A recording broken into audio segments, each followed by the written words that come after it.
मेरे सभी किसान भाइयों को नमस्कार। मेरा नाम है नितेश जैन और आप सबका स्वागत करता हूं मैं अनाज के इस ऑफिशियल यूट्यूब चैनल पे।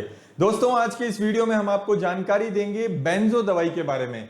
साथ ही साथ में हम आपको ये भी बताएंगे कि ये दवाई आपको मुख्य रूप से कौन कौन सी फसलों में करनी है, इसका टेक्निकल नाम भी बताएंगे और तमाम तरह के इसकी जानकारियां देंगे कि आपको कितनी मात्रा में ये दवाई कौन सी फसल में उपयोग में लेनी है। साथ ही साथ इसकी तमाम महत्वपूर्ण बातें बताएंगे और दवाई करते समय आपको क्या क्या बातों की सावधानियां रखनी चाहिए, इसके बारे में भी विस्तृत रूप से जानकारी देंगे। तो दोस्तों, अगर अभी तक भी आपने वीडियो को लाइक नहीं किया है तो सबसे पहले वीडियो को लाइक कर लीजिए और अंत तक हमारे साथ बने रहिए। आइए दोस्तों, शुरुआत करते हैं वीडियो की। सबसे पहली जानकारी, ये दवाई आप मुख्य रूप से धान, कपास या अन्य तरह की सब्जियां या फल फूल उनमें उपयोग में ले सकते हैं जिसमें भी आपको काले मच्छर की शिकायत हो।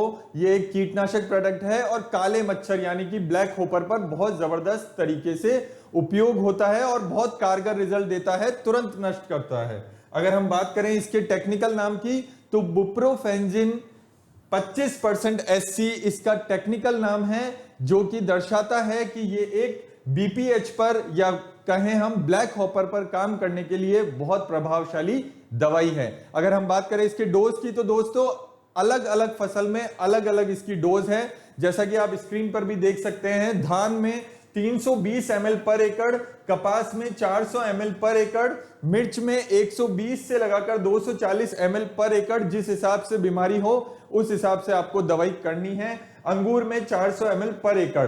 अब दोस्तों, मैं यहां पे आपको बता दूं कि 1 एकड़ में आपको 10 टंकियों का उपयोग करना है। जो हमारी 15 लीटर का एक स्प्रे टैंक होता है वो 1 एकड़ में आपको 10 बार करना है। अगर हम पर टैंक की दवाई की बात करें तो 300 ml पर एकड़ है, तो इसका मतलब कि 32 ml पर स्प्रे टैंक में आपको ये दवाई डालनी है और ऐसी आपको 10 टंकियां करनी है 1 एकड़ में। तो आपका डोज 320 ml पर एकड़ के हिसाब से हो जाएगा और इसी तरह से आपको अन्य बताई गई फसलों में भी दवाई करनी है। अगर हम बात करें इसकी महत्वपूर्ण जानकारी की तो दोस्तों ये सबसे जबरदस्त काम करती है, सबसे अच्छा काम करती है BPH मतलब ब्लैक हॉपर पर। आसान भाषा में हम कहें तो काले मच्छर पर। काले मच्छर के लिए रामबाण दवाई है और इससे जबरदस्त दवाई और कोई सी भी नहीं आती है काले मच्छरों पर। ओनली एंड ओनली यही टेक्निकल आता है। अगर हम बात करें इसकी दूसरी और विशेषताओं की तो दोस्तों इसमें एक्रीसाइड भी है, मतलब ये कीटनाशक मकड़ियां जो होती है, जो एफिड्स होते हैं, जो जैसिड्स होते हैं, उस पर भी जबरदस्त तरीके से काम करती है और उस पर भी तुरंत असर दिखाती है। साथ ही साथ जो भी हल्के मच्छर होते हैं, हल्की इल्टें होती हैं, उन पर भी ये जबरदस्त तरीके से काम करता है। और अगर इसके दूसरे फायदों की बात करें तो इस कीटनाशक को पौधों पर छिड़काव होने से कीट तुरंत मर जाता है। जैसा कि मैंने बताया कि इसका असर बहुत जल्दी आपको देखने को मिलता है और ये कीटनाशक कीटों के अंडों को भी नष्ट करता है, मतलब नया जर्मिनेशन कीटों का हो ही नहीं पाता, पुराने को तो ये खत्म कर ही देता है और नई फर्टिलिटी, उसमें नया जन्म उनका हो ही नहीं पाता। इसी वजह से इसका असर भी बहुत लंबे अंतराल तक आपको देखने को मिलता है, लगभग 10 से 15 दिन तक इसका असर रहता है।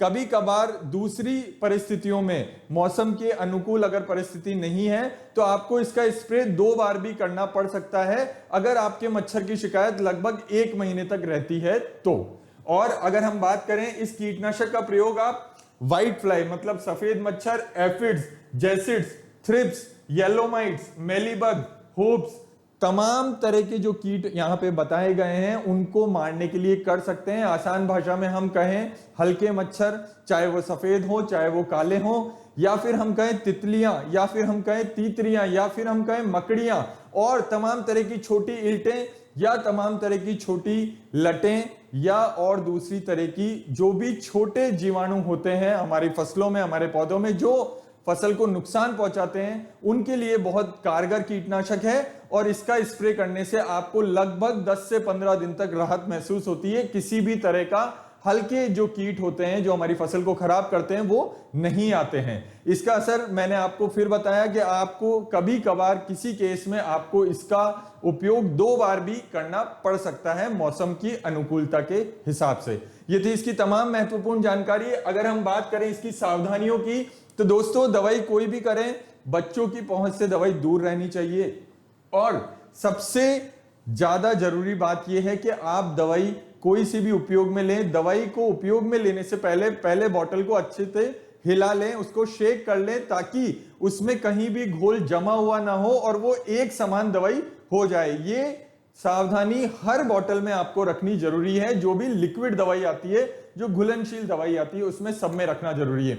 सबसे जरूरी बात कि आपको कभी भी खाली पेट घर से नहीं आना है, घर से खाना खाकर ही आना है, फिर ही आपको स्प्रे करना है। और बेहतर परिणाम के लिए हमेशा नैपसेक स्प्रे पंप और फ्लैट फैन नोजल का ही उपयोग करना है ताकि हमारा स्प्रे एकजाई रूप से पूरी तरीके से खेत को कवर कर ले, खेत को पूरी तरह से कालीन के रूप में हमें स्प्रे करना है, कोई भी जगह छोड़नी नहीं है। और हवा से विपरीत दिशा में हमें कभी भी स्प्रे नहीं करना है, वरना वो स्प्रे हमारी ही शरीर पर वापस आएगा, जो कि बहुत खतरनाक होता है मानव शरीर के लिए। और सबसे अंत में महत्वपूर्ण बात कि जब भी आप बोतल को पूरा तरह से उपयोग कर लें, आपको उस बोतल को या उस थैली को वहीं पे ही नष्ट करके जमीन में गाड़ देना है, उसे अपने साथ नहीं लाना है, क्योंकि ये बेहद ही खतरनाक, बेहद ही जहरीले पदार्थ होते हैं जो कहीं ना कहीं हमारे मानव शरीर के लिए खराब साबित होते हैं। ये थी तमाम जानकारियां बेंजो दवाई के बारे में। आने वाले वीडियो में हम आपको शेयर करेंगे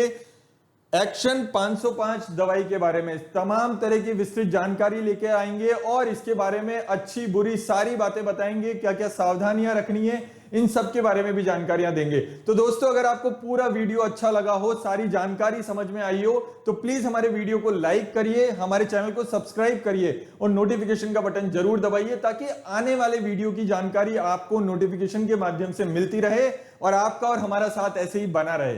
दोस्तों नमस्कार।